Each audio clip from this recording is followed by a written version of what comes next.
On démarre avec cette première session sur l'utilisation d'outils d'optimisation basés sur les données pour la planification des approvisionnements de la production, de la distribution dans la supply chain dans un contexte incertain.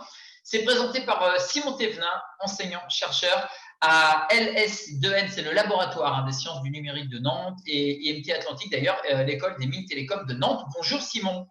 Bonjour. Alors, vous allez, dans votre présentation, nous montrer comment les outils d'optimisation peuvent tirer parti de la masse de données disponibles à tous les niveaux de la chaîne logistique pour prendre justement en compte les incertitudes. Avec un exemple d'application de ces méthodes chez un partenaire industriel, vous avez exactement 20 minutes. C'est à vous. Okay. Alors, je vais partager mon écran.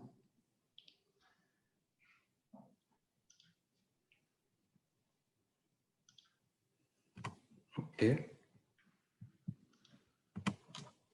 Est-ce que vous voyez mon écran?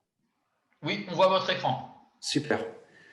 Alors, merci. Ça me fait plaisir d'être là. Donc, on a dû vous parler beaucoup d'analyse de données, de visualisation de données. Maintenant, je voudrais vous parler de comment on peut utiliser ces données pour prendre des meilleures décisions, et notamment dans le cadre de la planification de la chaîne logistique. Donc, on va s'intéresser à une chaîne logistique classique avec des producteurs qui vont produire des composants qui seront assemblés et ensuite des centres de distribution. En planification de la chaîne logistique, on va prendre un horizon de planification de quelques mois, plusieurs mois, et on va regarder à chaque période de temps, on va vouloir décider quelle quantité pour chaque produit, et à chaque période, quelle quantité on va commander à nos fournisseurs, quelle quantité on va produire dans les ateliers de production, et quelle quantité on va transporter d'un nœud de la chaîne logistique à l'autre. Donc, en gros, on va décider le flux des produits dans la chaîne logistique, et l'objectif, c'est d'avoir les bons produits au bon endroit, au bon moment, et ça va influencer sur l'ensemble des coûts logistiques, donc sur les coûts d'inventaire, sur les coûts de commande, les coûts fixes de commande, les coûts fixes de production, les coûts variables de production, et les coûts de transport. Okay. Pour faire cette planification, un des premiers outils qui a été proposé, c'est la méthode MRP. Donc, MRP, c'est Material Requirement Planning, et son équivalent pour la distribution DRP, Distribution Requirement Planning. Cette méthode elle a été proposée en 1964 par Orlicki. Et donc, à cette époque-là, il y avait des ordinateurs, mais pas autant qu'aujourd'hui, ils n'étaient pas utilisés dans l'industrie. Et donc, la méthode, elle est faite de manière à pouvoir planifier à la main. Donc, comment ça marche? On regarde notre demande sur notre horizon de planification. Par exemple, ici, on voit qu'on a une demande de 80 unités à la période 6. Puis, on va regarder notre niveau d'inventaire. Et ce qu'on va faire, c'est qu'on va juste reporter nos demandes en commande pour l'échelon précédent dans la chaîne logistique. Donc, si j'ai un délai de livraison de 3 périodes, pour obtenir 80 unités à la période 6, je vais commander 80 unités à la période 3. Okay, donc, cette méthode, elle est très simple. Elle a été largement adoptée par l'industrie. Ensuite, dans les années 2000, on a commencé à avoir beaucoup plus d'ordinateurs et donc sont arrivées des méthodes plus avancées qui se basent sur l'informatique pour planifier. C'est ce qu'on appelle Advanced Planning System, système de planification avancé. Et donc, l'idée, ça va être de modéliser mathématiquement le flux des produits dans la chaîne logistique. Donc, on va avoir un modèle mathématique qui va inclure des variables qui vont interpréter le nombre de produits qu'on doit commander chez chaque fournisseur, le nombre de produits qu'on doit produire et celui qu'on doit transporter. En fonction de ces décisions, on va pouvoir calculer le coût associé à notre plan. Donc, on va inclure, par exemple, les coûts de setup. Donc, ça inclut les coûts de commande à nos fournisseurs, les coûts fixes de commande, les coûts de lancement de production dans un atelier. On va pouvoir inclure les coûts variables de production, les coûts d'inventaire, les coûts de vente en retard ou les coûts de vente perdus. Le gros avantage de cette méthode par rapport à la méthode MRP, c'est qu'on peut faire le calcul de manière intégrée sur l'ensemble des échelons de la chaîne logistique. C'est une méthode aussi qui est très flexible parce qu'on peut inclure de nombreuses contraintes qu'on rencontre en pratique, notamment par exemple des contraintes de capacité. On peut dire qu'on a un inventaire maximum à un endroit ou une capacité de production qu'il ne faut pas dépasser. Donc, ce qu'on va faire, c'est qu'on va prendre notre modèle mathématique, puis on va le donner à un solver, et le solver, il va nous retourner le plan de production optimal. Donc, pour simplifier, on peut imaginer que le solver, il va tester, c'est un outil informatique qui va tester l'ensemble des possibilités possibles, l'ensemble des plans dans la chaîne logistique possible, qui va évaluer le coût de chacun des plans et qui va nous retourner le meilleur. Bien sûr, en pratique, il fait des choses un peu plus intelligentes, mais pour simplifier, on peut s'imaginer comme ça. Donc ça, c'est une méthode qui est très bien. Le problème, c'est qu'on va utiliser des outils très sophistiqués pour créer notre plan de production, mais qu'on va lui donner en entrée des données qui ne sont pas précises. Donc, par exemple, tout à l'heure, je parlais de la demande. Par exemple, la demande à la période 6, on avait dit que c'était 80. En pratique, la demande, dans le futur, on ne la connaît jamais vraiment précisément. Ce qu'on peut faire, c'est qu'on peut la prédire. On peut avoir des outils de prévision. On peut avoir des outils de prévision très sophistiqués. En pratique, la demande, on ne la connaîtra jamais parfaitement. Donc, ce qu'on fait, c'est qu'on donne des données qu'on suppose connues à un outil, puis après, on va faire des calculs très sophistiqués. Et donc, on va obtenir des résultats qui sont erronés. Pour se prémunir contre cette incertitude des données, ce qu'on peut faire, c'est qu'on peut utiliser un stock de sécurité. Il y a deux problèmes avec ça. Le premier problème, c'est que les méthodes pour calculer le stock de sécurité, elles se basent sur des outils d'analyse mathématique. Et donc, on a besoin de faire des hypothèses très restrictives pour pouvoir avoir une formule qui nous donne la valeur du stock de sécurité. Par exemple, on va dire qu'on a un seul composant. On connaît parfaitement la distribution et ça peut être utilisé que si on a une distribution normale. Donc, en pratique, les industriels, soit ils utilisent une formule qui n'est pas adaptée à leurs besoins, soit ils vont demander à leurs opérateurs ou aux personnes qui sont en charge de la production d'utiliser leur bon jugement pour calculer la valeur du stock de sécurité. Puis on va donner ce stock de sécurité en entrée à nos outils de planification. Un deuxième problème qu'on rencontre, c'est que les calculs de stock de sécurité et les calculs des tailles des lots qu'on va commander à chaque échelon de la chaîne logistique, ils sont calculés de manière séparée. En pratique, ces deux décisions, elles sont très liées.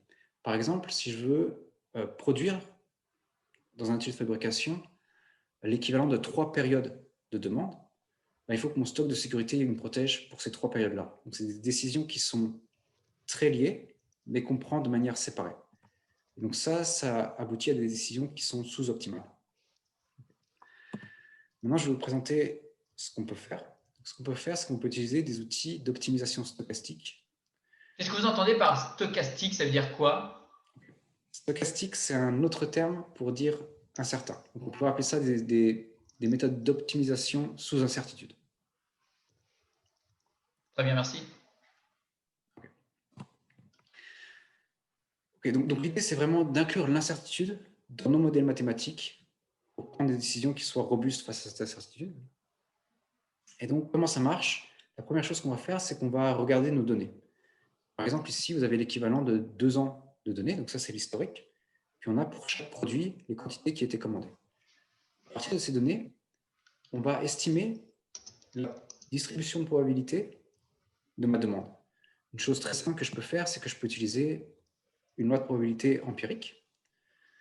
Donc, typiquement, ce que je vais faire, c'est que je vais regarder la fréquence. Donc, par exemple, ici, j'ai 150, puis je vais regarder combien de fois j'ai eu une demande de 150. Et cette fréquence, je peux la transformer en distribution. Je peux utiliser des outils plus sophistiqués. Je peux essayer d'utiliser une loi paramétrique, donc dire que ma demande elle va suivre une loi normale avec cette moyenne et cet écart type. On peut utiliser des outils plus sophistiqués, par exemple des lois de probabilité non paramétriques. Peu importe, la méthode, elle marche, peu importe la loi de distribution qu'on lui donne en entrée. On va voir comme ça la distribution pour l'ensemble de nos produits finis.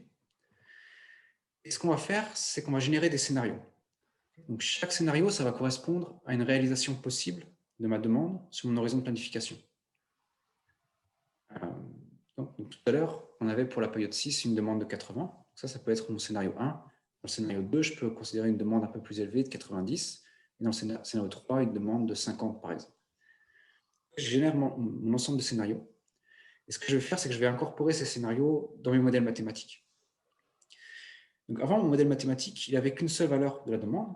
Maintenant, on en a autant qu'on a de scénarios. On peut en avoir 100, 1000. Et ce qu'on va chercher à faire, c'est qu'on va chercher le plan de production, de distribution et d'approvisionnement qui va minimiser le coût espéré sur l'ensemble des scénarios. Donc ça marche comme tout à l'heure, on prend le modèle mathématique avec nos scénarios, on le donne au solver, puis on obtient notre plan de production. on peut faire des choses assez simples. On prend les décisions, donc combien on commande, combien on produit, combien on transporte. Et puis ensuite, on va calculer les coûts de ces décisions dans chacun des scénarios. On peut faire des choses un peu plus compliquées. On va considérer la dynamique de notre décision.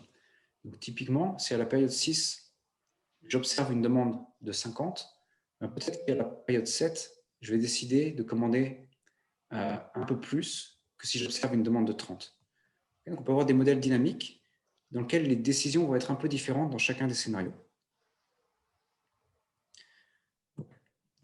Donc, pour résumer, globalement, on a cette méthode d'optimisation basée sur les données pour planifier dans la chaîne logistique. Ça permet de tenir compte de l'incertitude des données dans nos outils d'optimisation. Ça nous permet d'intégrer les calculs du dimensionnement des lots et du stock de sécurité.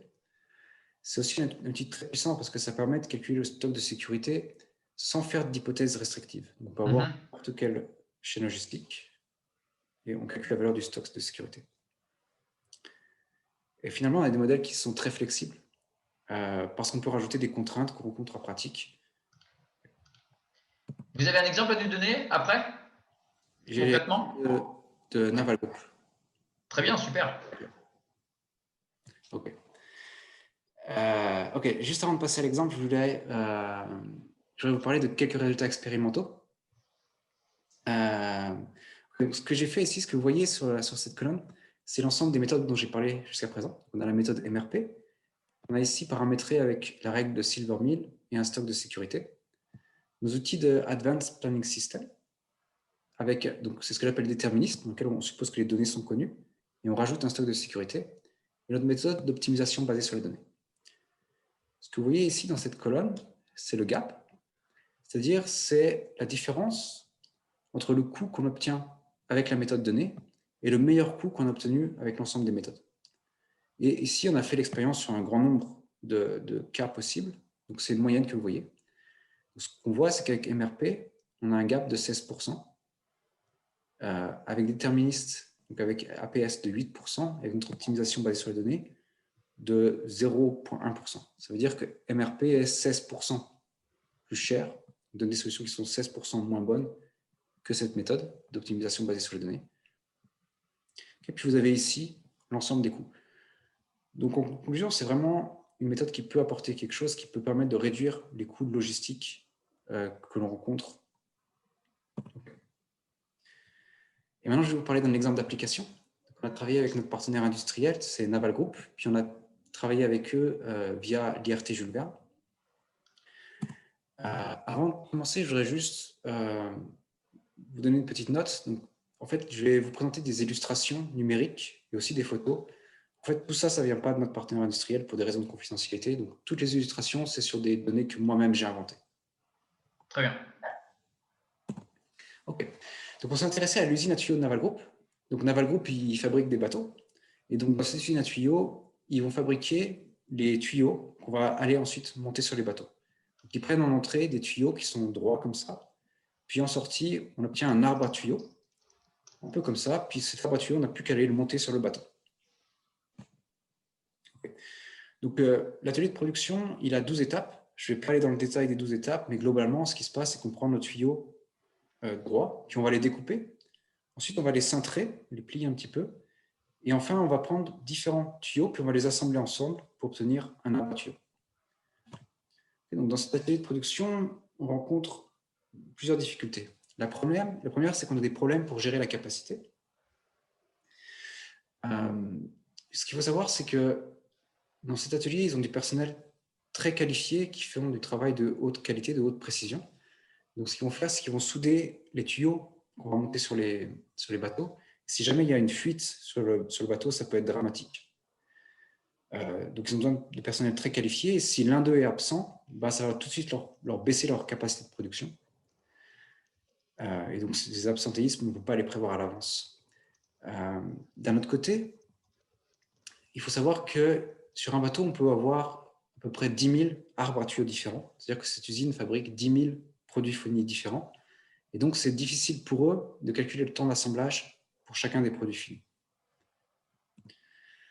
Une autre chose, c'est qu'on a cette machine qui est la cintreuse. Sur cette cintreuse, on a des réglages assez complexes, donc qui prennent du temps. Donc, il va falloir faire des lots de production, de sorte à faire tous les tuyaux d'un même type en même temps, ce qui aboutit à des problèmes de stock au niveau de l'atelier de production. Donc, ce qu'on a fait, c'est qu'on a implémenté nos outils d'optimisation basés sur les données pour créer les campagnes de production. Et dans ce cas, on ne s'est pas intéressé à l'incertitude sur la demande, mais à l'incertitude sur les temps de production et sur les capacités de production.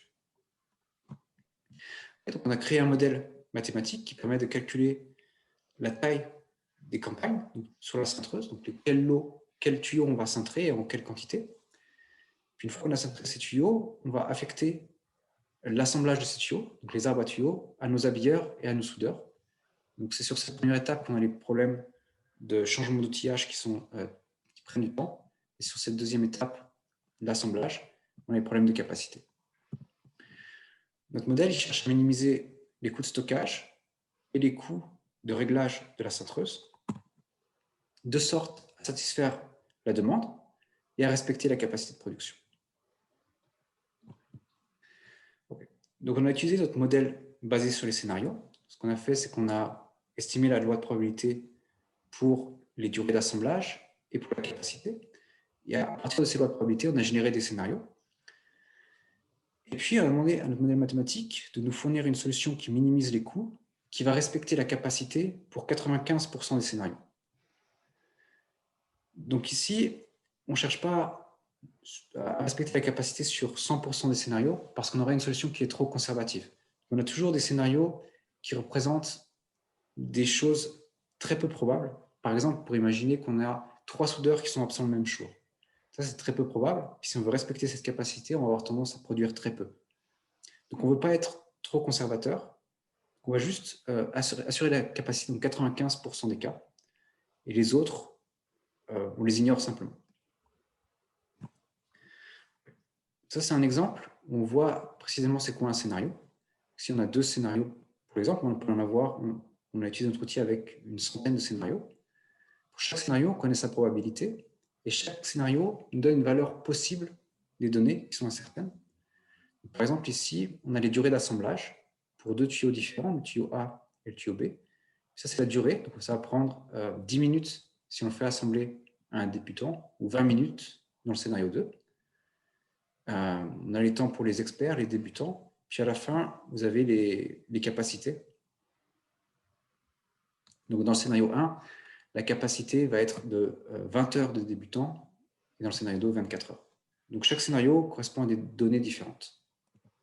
Ce qu'on fait, c'est qu'on prend l'ensemble de nos scénarios, puis on va prendre les autres données, donc la demande qu'on cherche à satisfaire, avec les dates de livraison, et les différents types de coûts. On va prendre toutes ces données, on va les intégrer à notre modèle mathématique, on va lancer notre solver, et notre solver va nous donner notre plan de production. Donc, pour les tuyaux, les produits semi-finis, les tuyaux cintrés, pour le tuyau A, on va en produire 5 à la période 1, 2 tuyaux B à la période 10. Puis, on va affecter les arbres à tuyaux à nos différents opérateurs. On va en faire 2 A pour un expert à la période 1, et ainsi de suite. Donc, le solver va nous créer notre plan de production de sorte à minimiser nos coûts d'inventaire, nos coûts de réglage, et de sorte à respecter la capacité dans au moins 95% des cas. Ici, on a même une solution qui va jusqu'à 99% des scénarios. Okay. Donc cet outil-là, il est encore en développement. À l'heure actuelle, il est développé dans le laboratoire de l'IRT. Il n'est pas encore mis en production chez Naval Group. Mais ce qu'il permet de faire, c'est d'ajuster la charge à la capacité. Ça veut dire que quand ça évite les problèmes de capacité chez Naval Group. Et donc, quand il y a des problèmes de capacité, ils ont tendance à recourir à du personnel temporaire. Et en général, ces personnes sont moins expérimentées, donc on a des problèmes de qualité. Donc, notre outil devrait permettre de réduire les problèmes de qualité. L'autre avantage, c'est qu'on a un plan de production qui est robuste. Ça veut dire que notre plan de production, comme on l'a dit, dans 95% des cas, il va marcher. Donc, on peut lui faire confiance.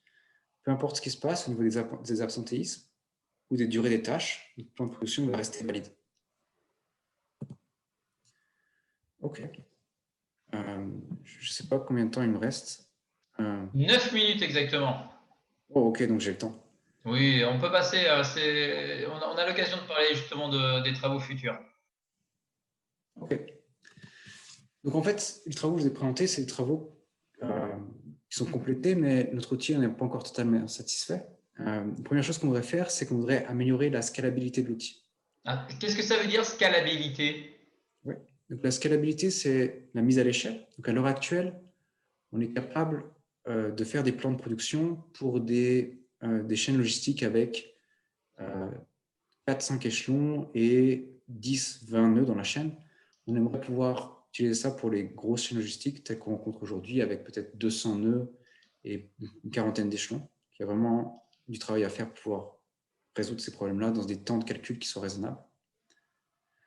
On voudrait valider l'outil sur un autre cas d'étude. Dans ce cas, ça sera Siemens. Et puis, on voudrait créer un prototype en vue de commercialisation. Donc ça, c'est notre projet assistant. C'est un projet financé par la Commission européenne qui vient de démarrer en novembre. On a d'autres projets. On a des projets qui sont financés par la région Pays de la Loire. On s'intéresse à d'autres outils d'optimisation qu'on appelle les outils d'optimisation robustes. Donc l'idée ici, c'est plus de chercher la solution qui est la meilleure en moyenne sur l'ensemble des scénarios, mais de chercher une solution qui va être très bonne pour le pire cas. Le gros avantage de cette méthode, c'est qu'elle a besoin de peu de données pour fonctionner. Donc en optimisation stochastique, on va avoir besoin d'un gros historique de données pour générer nos probabilités de distribution. En optimisation robuste, on peut fonctionner sans avoir beaucoup de données. On s'intéresse aussi à d'autres types d'incertitudes, notamment le problème de livraison en retard, mais on intègre ça avec le choix du fournisseur. En fonction de la fiabilité du fournisseur, on cherche à savoir chez qui il vaut mieux passer commande. On s'intéresse également au problème de qualité des produits. Donc, typiquement, ça c'est le cas où je demande à un atelier de fabrication de me produire 100 unités de mon produit. Et puis, s'il y a des problèmes de qualité, il se peut qu'il n'y en ait que 80 à la fin. Donc, comment est-ce qu'on peut gérer ça? Comment on peut avoir des plans de production qui soient robustes, même si on n'a pas la quantité qu'on aimerait avoir? Un dernier projet dont je voudrais parler, c'est le projet DREAM. Donc ça, c'est un projet qui vient de commencer aussi. Et puis, on s'intéresse ici à l'économie circulaire, donc à la logistique inverse, et on cherche à planifier dans la logistique inverse. Et cette logistique inverse, elle est caractérisée par beaucoup d'incertitudes, notamment sur les quantités qui vont être retournées. Donc, les quantités de produits qu'on va devoir désassembler, on ne les connaît pas en général. Aussi des problèmes de qualité des produits. Donc, on ne sait pas, on va désassembler notre produit, mais on ne sait pas quelle est la qualité des pièces qu'on va récupérer. Et aussi au niveau des temps d'assemblage, parce que suivant laquelle c'est souvent très manuel, puis souvent la qualité des produits, ça prend plus ou moins de temps pour désassembler.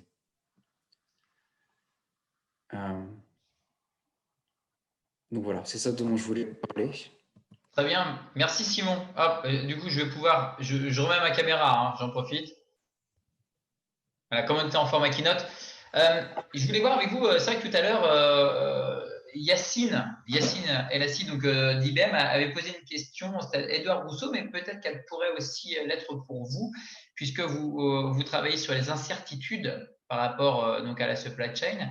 Là, si je reviens sur votre présentation, vous avez travaillé sur les travaux futurs, notamment pour la région Pays de la Loire, etc., sur les problèmes de livraison en retard, choix de fournisseurs, problèmes de qualité des produits. Donc voilà, avec cette étude d'approche d'optimisation robuste, est-ce que vous avez d'autres critères sur lesquels vous travaillez? On a parlé de la météo, de la grève, du trafic, par exemple. Ok. Donc pour nous, ça viendrait en amont. C'est-à-dire que c'est au moment où on va générer la loi de distribution de ces paramètres incertains qu'on va pouvoir prendre en compte toutes les caractéristiques qui peuvent impacter le paramètre incertain, par exemple la demande ou les temps de transport. Mm-hmm. Pouvoir changer ma loi de distribution si on a une grève qui est prévue. D'accord, très bien. J'ai une question d'Hervé Guissot qui marque très intéressant, Simon. S'agit-il d'un programme de recherche pour lequel vous pourriez prendre à l'étude d'autres use cases?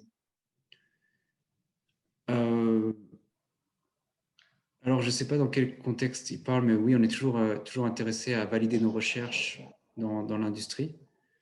Donc oui, bien sûr, on est toujours intéressé à travailler avec des industriels pour valider nos recherches. Et j'aurais, je pense, une dernière question sur vos travaux passés. Pour rebondir sur vos travaux futurs, pourriez-vous nous parler en quelques mots, donc ça c'est sur le chat, en quelques mots des travaux du LS2N en collaboration avec Capacité auprès de grands noms comme Netflix, Facebook ou encore Guerlain. Ok, alors il faut savoir que le LS2N, c'est vraiment un gros laboratoire. Je pense qu'on est 400 personnes. Malheureusement, je ne suis pas au courant de ce que font mes collègues. Donc, personnellement, je travaille sur Netflix, Facebook ou Guerlain. Allez, tiens, il nous reste encore 2-3 minutes avant de passer à la prochaine session. Quel avantage dans l'utilisation de Solver versus l'IA? Alors, Solver, je ne sais pas à quoi ça correspond. Ok, alors Solver, je sais c'est quoi. Et le problème, c'est IA. Donc, IA, c'est intelligence artificielle. Donc ça, c'est un domaine qui est très, très vaste, où ça inclut beaucoup de choses. Moi, j'inclurais mes solvers dans l'intelligence artificielle. Pourquoi? Parce que c'est des outils qui permettent de prendre des décisions intelligentes. Donc, à mon avis, ça fait partie de l'intelligence artificielle. Après, la question, peut-être, c'est pourquoi pas utiliser des outils d'apprentissage machine, des outils d'apprentissage par renforcement. Donc, dans notre cas ici, on peut modéliser le problème sous forme mathématique. Et dans ce cas-là, si on peut avoir une équation parfaite, une description parfaite de notre modèle et qu'on peut résoudre, ces outils mathématiques vont fonctionner mieux que les approches type des réseaux de neurones ou ce genre d'approches qui seront plus utilisées en général pour les problèmes qu'on n'arrive pas à décrire parfaitement. Typiquement, si on veut faire de la reconnaissance d'image, on ne peut pas décrire ça mathématiquement. Donc, on doit utiliser des outils d'apprentissage machine. C'est noté. Merci Simon Thévenin d'avoir participé et accepté l'invitation du PASCA. Merci à vous. Je rappelle que le replay et votre présentation seront disponibles prochainement. On vous enverra donc ça par mail.